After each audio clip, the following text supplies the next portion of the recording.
Que tal a gente ficar conhecendo um pouquinho mais sobre o embate entre Israel e Palestina e de quebra ainda ser apresentado a uma obra de quadrinho espetacular, cara?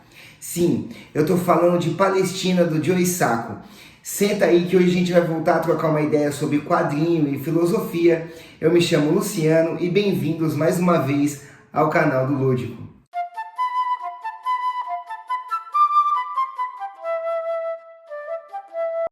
Eu sou um cara que eu me interesso muito pela geopolítica. Na verdade, eu acho que as ciências humanas é algo que sempre me despertou muito interesse, né? Então, até por isso que na minha prateleira, bem no alto, no topo, estão Maus, Berlim e agora, por vias das dúvidas, eu não posso deixar de inserir Palestina do Joe Sacco.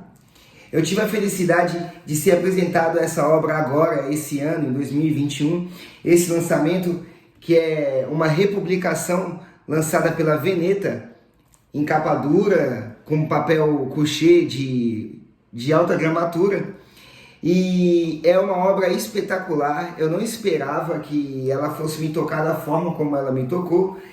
E do que trata a Palestina, né? Palestina é uma obra, na verdade é um trabalho jornalístico, tal como feito em Maus, onde ele é semi-biográfico, né? Onde Maus ele usa toda a estrutura da sua vida pessoal para poder estar narrando o cotidiano nos campos de extermínio nazistas, né?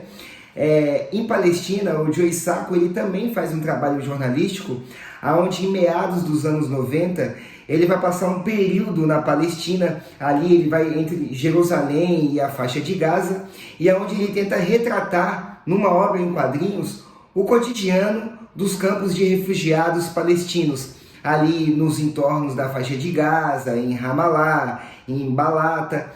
E é um trabalho exímio de pesquisa, de intimidade com o cotidiano das pessoas que vivem nessas zonas de conflito.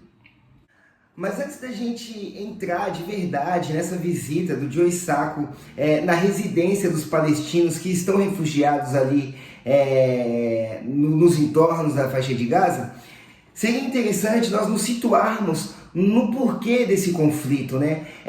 É uma situação muito complexa, é difícil explorar todas as ramificações que esse embate vem trazendo desde os anos 40 ali até os dias de hoje.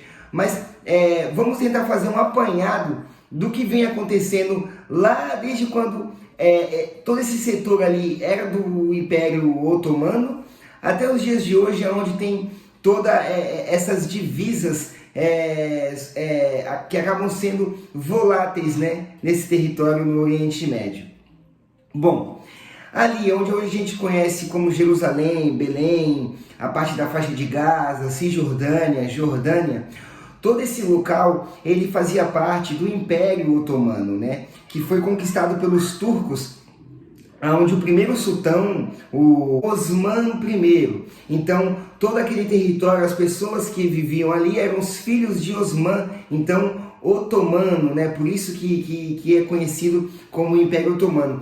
Todo esse império ele perdurou até ali o final da Primeira Guerra Mundial, que é onde esse território ele acabou ficando a cargo da Grã-Bretanha e da França, né? Foi um território que foi dividido entre essas duas nações. Então, quando se cria, né, a ONU, a França e a Grã-Bretanha desfalcadas, né, por conta do que acontece ali na Primeira Guerra, né, já são nações que estão exauridas, né, que acabaram depositando todos os seus esforços para poderem sair vitoriosas, elas acabam lavando as mãos desse território que acabou ficando um território conflituoso por conta da presença de alguns judeus, né, que já haviam se estabelecido ali no território onde a gente entendia como Palestina, né? E esses judeus, eles acabaram sendo oriundos ali da Inglaterra, né? Porque na Inglaterra já existia um sentimento sionista, né, que vinha despertando ali no território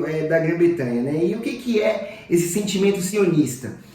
O sionismo, na verdade, é uma referência a Zion, né, Sion, né, o Monte de Sião, né, que é uma referência ao pragmatismo judeu, né, ao judeu ortodoxo. É um pensamento de reestabelecimento do povo judeu na terra que, segundo eles, é prometida a eles, né, que é ali no território de Jerusalém.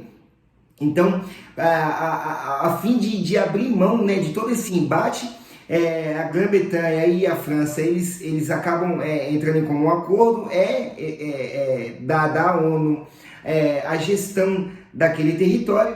E com o final da Segunda Grande Guerra, né, depois de tudo que aconteceu ali no Holocausto, toda aquela caça que existiu aos judeus, né, ao pensamento antissemita, né, ali por volta de 48, quando a ONU ela estabelece o Estado de Israel ali, acaba que acontece a guerra, né, a guerra árabe-israelense, que acontece ali em torno de 1948, que é o que acontece. Um monte de judeu foi socado ali no setor da Palestina, e os árabes que já existiam naquele local, eles declararam guerra ao recém-estabelecido Estado de Israel. Foi uma guerra que durou, eu acredito que 9 a 10 meses, onde Israel ela acabou saindo vitoriosa, né? Uma guerra que foi travada pela Síria, Egito, Palestina, num confronto contra Israel, e ainda assim Israel saiu vitoriosa e aumentou ainda a sua margem territorial, né? Então você vê que já é um embate que vem muito lá de trás. E o que Israel ela costuma fazer ali no entorno do território palestino, né? Ela acaba fazendo assentamentos, né? Onde ela coloca colonos judeus para poder conviver naqueles setores recém-dominados e assim estabelecer a majoridade do seu povo perante esse território que antigamente era palestino, né? Então você vê como acaba sendo um conflito ali complexo, né? Porque é um setor que não era vazio, que existiam já outras etnias, outras nações lá, e apesar de ter essa disponibilidade, né, que foi fornecida pela ONU para poder ser estabelecido um Estado de Israel lá, a gente sabe que não é isso que acontece, né? A gente sabe que todo esse território israelita ele vem se expandindo. Se a gente pegar ali de 48, 67 até os dias de hoje, a gente percebe o quanto o território palestino ele vem diminuindo, e todo esse povo que é árabe, né, acaba tendo que se estabelecer em campos de refugiados. Muito dessa onipotência israelita se dá pelo apoio, né, que a gente sabe que existe o apoio americano com o fornecimento de armas. O próprio povo britânico também forneceu muito resquício de armamento que foi utilizado na Segunda Guerra para poder apoiar a causa israelita. E os palestinos são vistos como os vilões, né? Quando a gente acaba lembrando das imagens que nós somos apresentados quando esses conflitos aparecem na TV, a gente é apresentado a intifada das facas, né? Que é o povo palestino atacando com faca os soldados israelenses, os atiradores de pedras, que a gente vê aquele povo tacando, que acaba sendo uma imagem até cômica, né? Do pessoal tacando pedra em tanques de guerras, né? Enfrentando os soldados israelenses através de arremessamento de pedras. Então, assim, o que o Joey Sacco ele acaba apresentando em Palestina é o outro lado da história, né? É como vive esse povo que teve a sua terra dominada, né?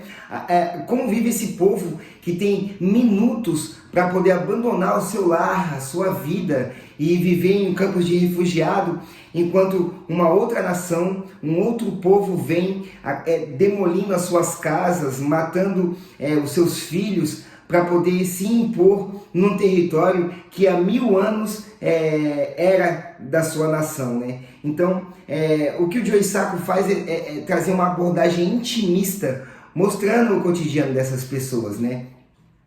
E é muito interessante porque todo o trabalho jornalístico do cara, ele é feito através de visitas na residência de palestinos, né? Que de bom grado, de coração muito aberto, com uma receptividade assim assustadora para um povo, né, que vive da forma como eles vivem, né?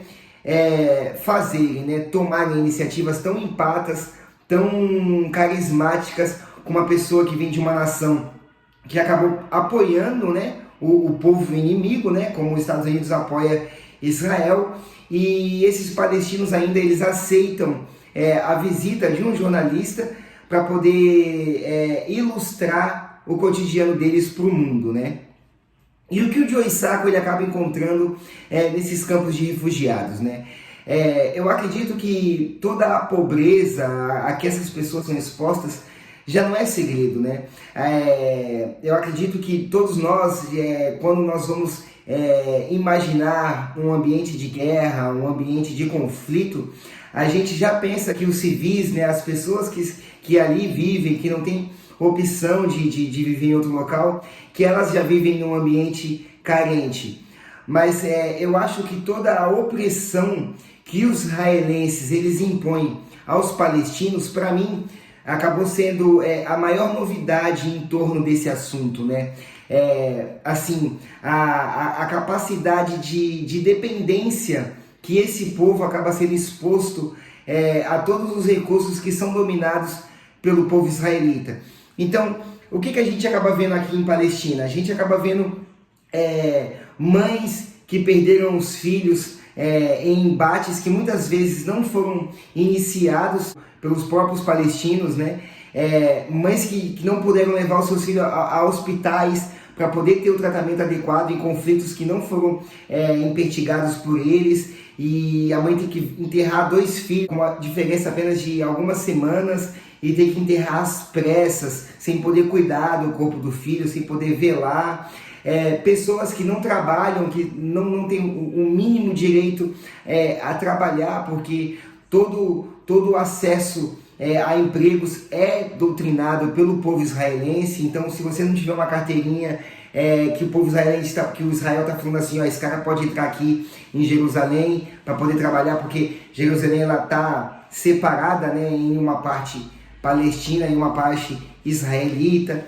Então, assim, é uma visão muito delicada de um embate que talvez muitas pessoas não tenham essa intimidade de ser apresentado, né? O que a gente conhece é o ataque de Munique, onde os palestinos são vistos como terroristas, e é claro que existem sim grupos extremistas, né, na OLP, né?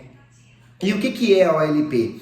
A OLP ela é uma frente, né? Ela é uma organização de libertação para a Palestina. Então a OLP ela foi presidenciada pelo Yasser Arafat, né? Que ele entrou lá em Oslo, né? Na verdade na Casa Branca, em um tratado de paz com Israel, onde Jerusalém ela ia ser um território neutro, teve o cessar-fogo, então foi dividido no cessar-fogo. Quem estava com o lado de Jerusalém ficou com os palestinos, no outro lado quem estava lá, que era israelita, ficou com os israelenses aquela parte.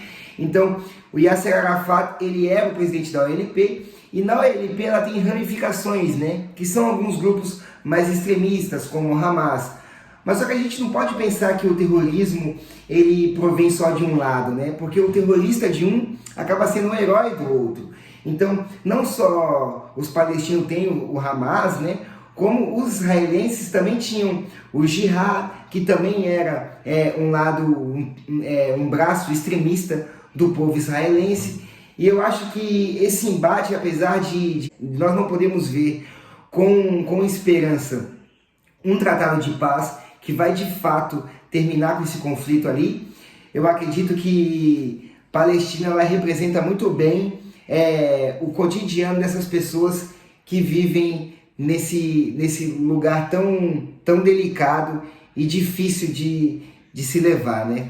Eu acredito que Palestina é uma obra essencial para todos que tentam entender um pouquinho mais esse conflito, e mais do que isso, né, é uma obra essencial para todos que amam o universo da nona arte. Bom, pessoal, era isso que eu tinha para apresentar para vocês. Eu espero que vocês tenham gostado demais desse vídeo. Se você ainda não é inscrito no canal do Lúdico e você ficou até aqui, se inscreve no canal, ative o sininho, curta esse vídeo. Isso apoia muito o nosso canal e motiva para que eu venha aqui direto trazer mais material novo para vocês, conteúdos mais interessantes. Então, até uma próxima e muito obrigado, meus amigos!